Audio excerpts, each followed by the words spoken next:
Tem uma área específica, assim, ministerialmente, que você gosta? Olha, tem. Não só uma, né? É uma que me atrai muito, assim, eu gosto do povo, né? De estar com o povo. Eu gosto de estar envolvido com as pessoas, com o ser humano. Então, é ouvir, é orar, é visitar. Mas me atrai também a libertação, né? Ah, legal. Que é uma eu ia entrar nesse ponto aí contigo. A questão evangelística eu percebo nisso, né? Mas eu percebi outras coisas. Só para o pessoal entender, você está com nós aqui faz quanto tempo? 4 meses. 4 meses, né? E eu até cheguei a comentar com os outros pastores, eu falei, tem um chamado muito forte de libertação, né?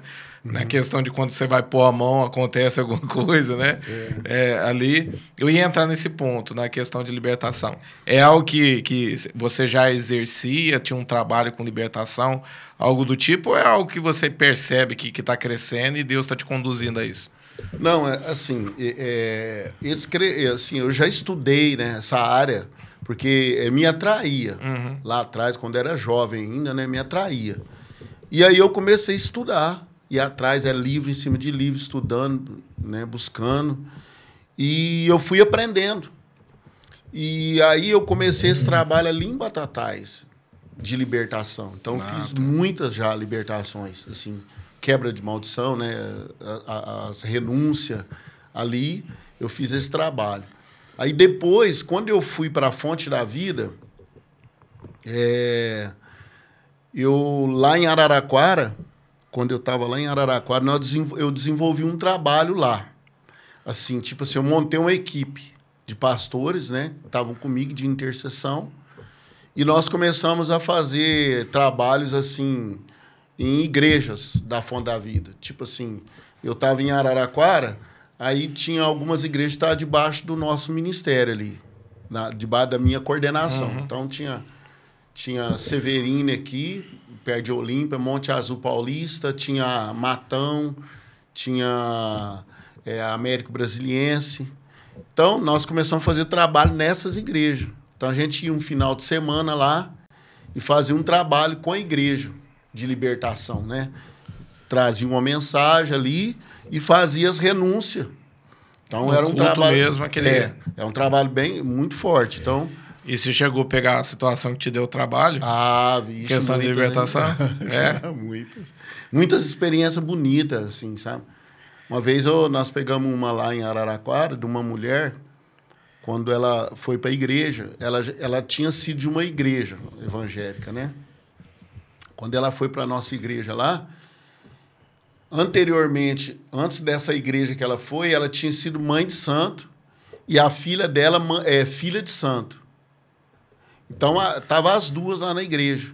Só que elas não tinham feito libertação nenhuma, já tinham sido batizadas nas águas. Aí nós fomos... Estava congregando lá. Isso, mas não tinha ainda feito nada.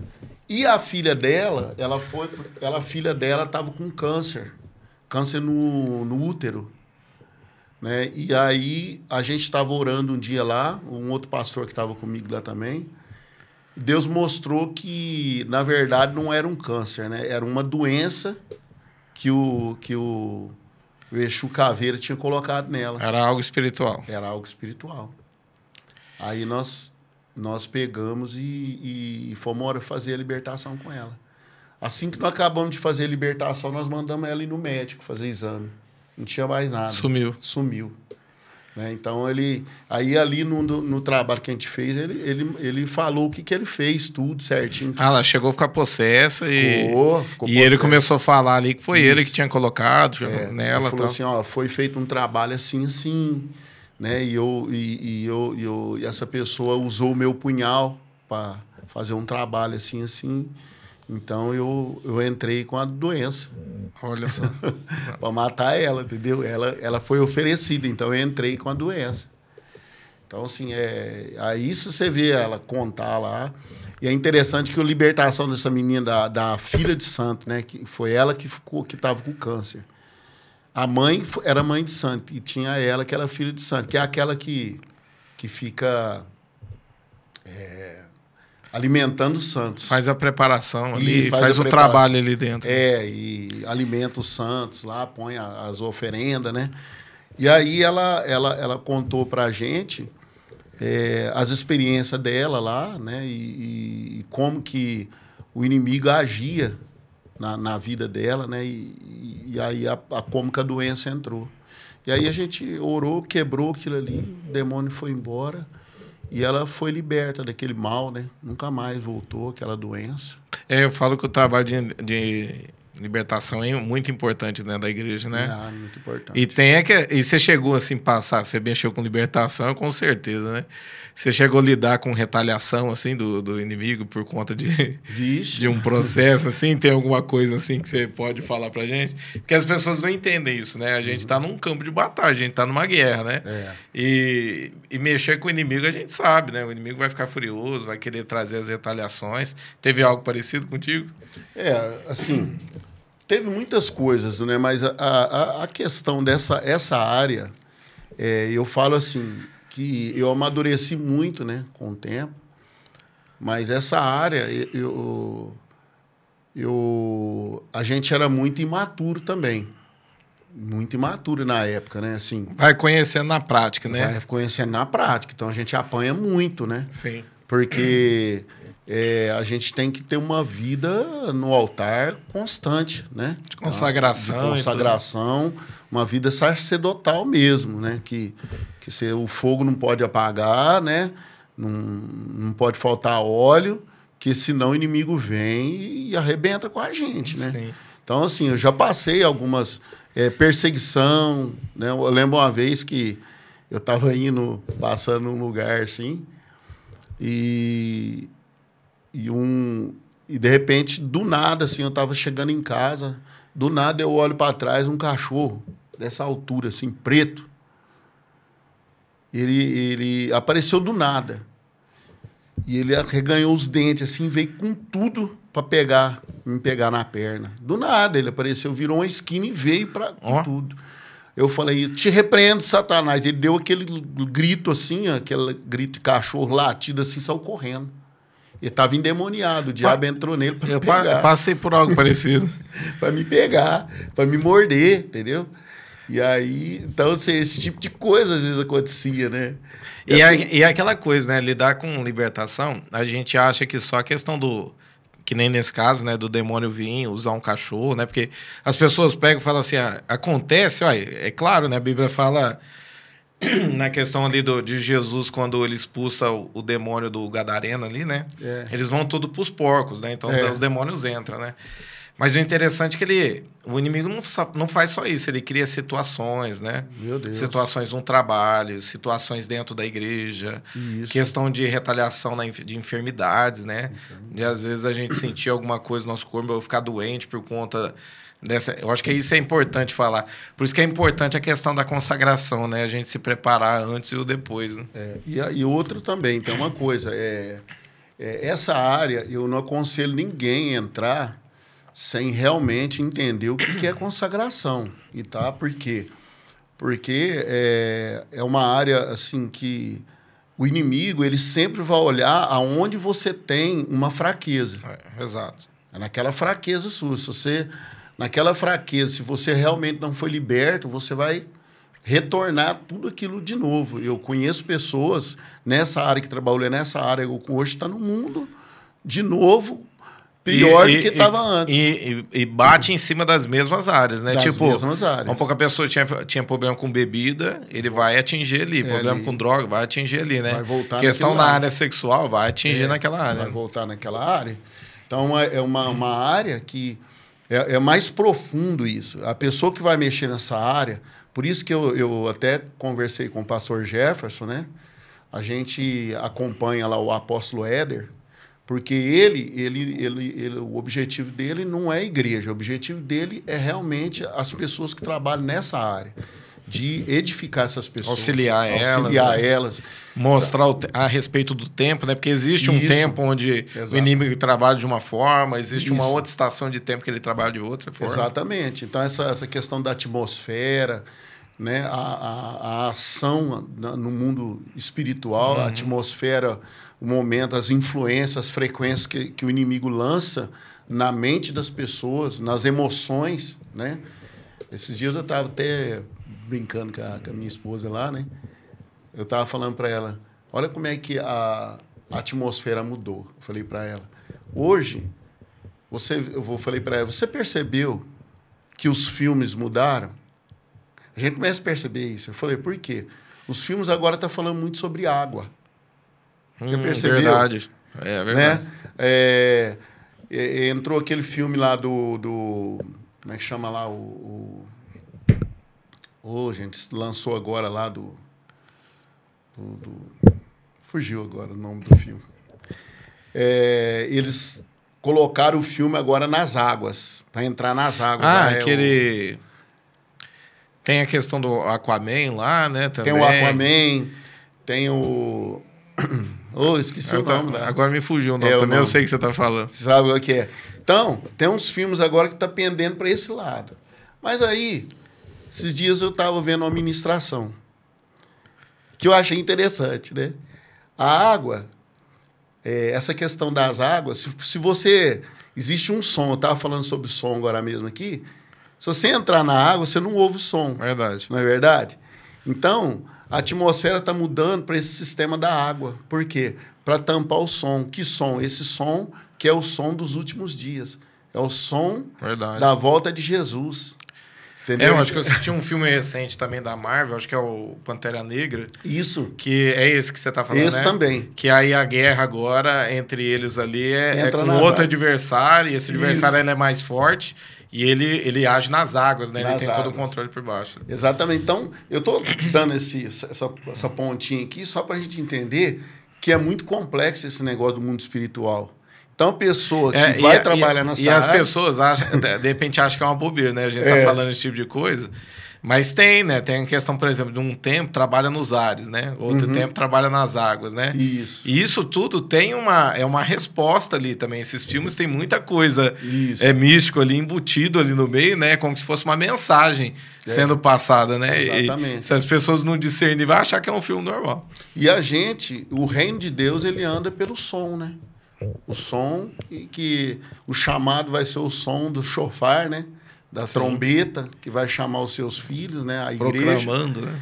Então, tudo a palavra profética, né? É tudo som, né? Então, tem tudo a ver. E a gente, eu estou falando isso, pastor Alexandre, só para a gente entender que é muito complexo o mundo espiritual. Se a pessoa não entender e ela quiser entrar, começar a mexer com isso daí... Sem ter o conhecimento, né? Porque eu tenho ensinado meus discípulos que conhecimento é autoridade, né? Quando eu conheço a palavra de Deus, eu tenho autoridade para lidar com o inimigo. Porque a Bíblia fala assim, resistir ao diabo, ele fugirá de vós.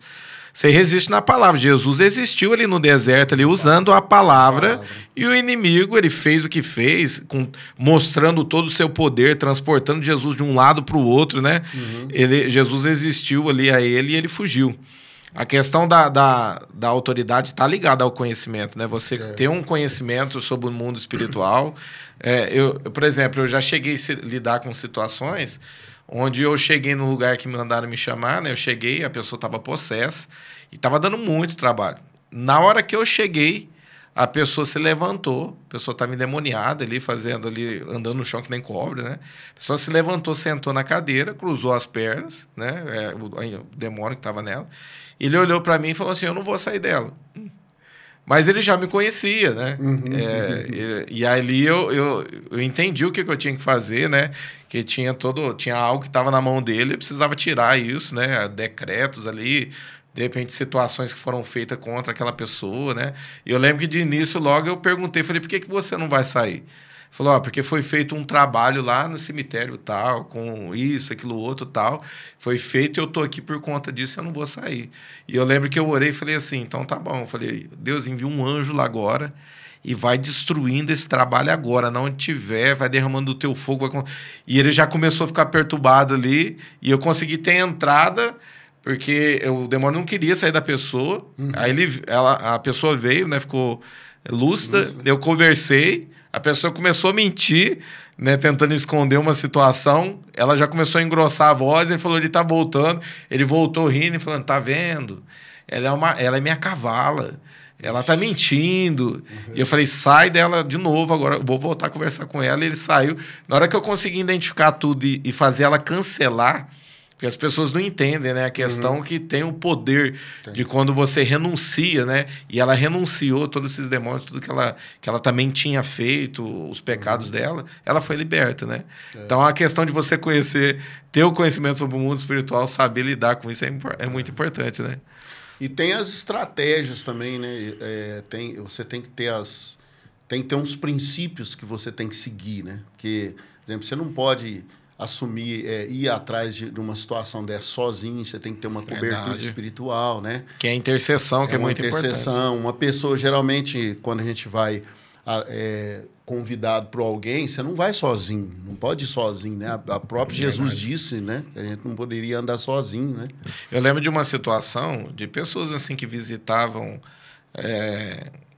presídios, né? E você está entrando num território do inimigo, né? Vixe. Porque ali é como se fosse assim, uma sentença que o inimigo conseguiu arrastar e prender aquelas pessoas todas ali, né? Todas elas têm uma história, tem a questão do propósito, né? Que o inimigo consegue distorcer e levar elas para um outro caminho. Então você está pisando mesmo dentro de um terreno ali que é do inimigo. E eu lembro de pessoas que visitavam constantemente, faziam obras missionárias ali dentro, né? Pregando a palavra. E eu lembro que de uma pessoa que eu sempre alertava, eu virava para ele e falava assim, ó, cuidado, esse ministério, ele é lindo. Mas você precisa de uma preparação, você precisa ter intercessão, você precisa ter intercessores que te cobrem de oração, você precisa ter o teu tempo de oração, o teu tempo de intercessão. E mais que eu falava, foi tocando, né? E chegou um momento que o inimigo deu uma rasteira, destruiu com a vida dele, destruiu com a família dele, destruiu com as finanças dele. E é que nem você disse, né? O inimigo voltou a pegar ele na onde ele... Aonde ele tinha problema, se tornou uma pessoa assim, que se perdeu nas drogas. E tá aí, né? Pela misericórdia de Deus ainda tá vivo. Mas eu falo quanto que é difícil, né? Se você não tiver uma estrutura ali espiritual, pessoas que você tem uma cobertura, pessoas que te guardam debaixo de uma intercessão, que oram pela tua vida, pisar em ovos, né? A pessoa entrar e ficar na inocência e achar que não tem uma retaliação, que o inimigo não vai atacar. O bispo Zezinho mesmo, uma vez ele me orientou. Né? Uma vez eu estava lá em Patrocínio, andando lá na rua, aí uma pessoa saiu na janela lá, falou assim, ô Francisco, não era pastor, ô Francisco, você não pode orar para minha nora? Ela não está bem. E eu estava sozinho, era solteiro, andando sozinho na rua. Aí eu falei assim, eu oro, né? Aí entrei lá na casa dela e fui orar. Cheguei lá, a pessoa estava deitada. Eu contei isso aqui agora. Que dia que foi que eu preguei aqui? Na segunda. Ela estava deitada na cama com uma pessoa doente. Na hora que eu entrei na porta do quarto com a sogra dela, ela deu aquele rosnado, né? O que você veio fazer aqui? Já era o inimigo ali. Era o inimigo já, ela estava possessa. E ela quebrou o quarto inteirinho. E eu segurando na cabeça dela, rodei o quarto inteirinho com ela. Com ela ali? Quebrou tudo. Aí eu perguntei para a sogra dela, expulsei o demônio lá e tal, né? Perguntei, conversando, a sogra dela falou, tudo que tem nesse quarto aqui é consagrado. Olha só. Ela levava... Por isso que ele teve autoridade para quebrar tudo. Quebrou tudo. Eram coisas que, de repente, ela comprava ou alguém mandava por ela, ela colocava ali que era consagrado. Exatamente. E para piorar, pastor Alexandre, na hora que eu acabei de orar por ela, chegou um rapaz lá na casa. Bateu lá, entrou, chegou, era o cunhado dela, que era pai de santo. O inimigo armou toda aquela situação para me envergonhar ali, sabe? Uhum. E eu orei, repreendi, a situação foi resolvida. Depois eu fui contar para o bispo Zezinho, você não pode fazer isso. Quando você... mas a mulher me chamou. Não, mas mesmo assim, fala assim, daqui a pouco eu venho aqui, eu vou chamar mais um. Volta com mais um. Nunca faça isso. Por quê? Porque você precisa de uma cobertura. Você precisa de uma pessoa. E tem uma testemunha, né, também, né? Caso alguém te acuse de alguma coisa, a Bíblia fala, né? Aconteça alguma coisa. Até pra gente falar ou pra se proteger, tem que ter uma testemunha junto com a gente, né? É aquela coisa, a questão da... É melhor ser dois do que ser um, né? Tem a questão também, por exemplo, da testemunha, que a Bíblia fala, mesmo que você viu, é bom ter uma outra testemunha junto contigo, né? Quando você leva a sua testemunha, e ter alguém também para te respaldar, porque numa aí a pessoa poderia ter falado, não, ele que entrou aqui quebrou tudo. E ficar, né? Vamos pegar o lado mais simples aí, de repente denunciar. O inimigo, ele é astuto, ele vai fazer de tudo, né, para poder envergonhar a gente, criar uma situação. É um trabalho muito, assim, muito delicado, que a gente tem que tomar muito cuidado, né? Porque o inimigo, ele não quer ele não quer perder a guerra, né? Então ele vai usar tudo quanto é artifício para poder... O que ele tem na mão, ele vai querer usar. Até o que ele não tem, né? Que às vezes ele vai usar a mentira para você acreditar naquilo e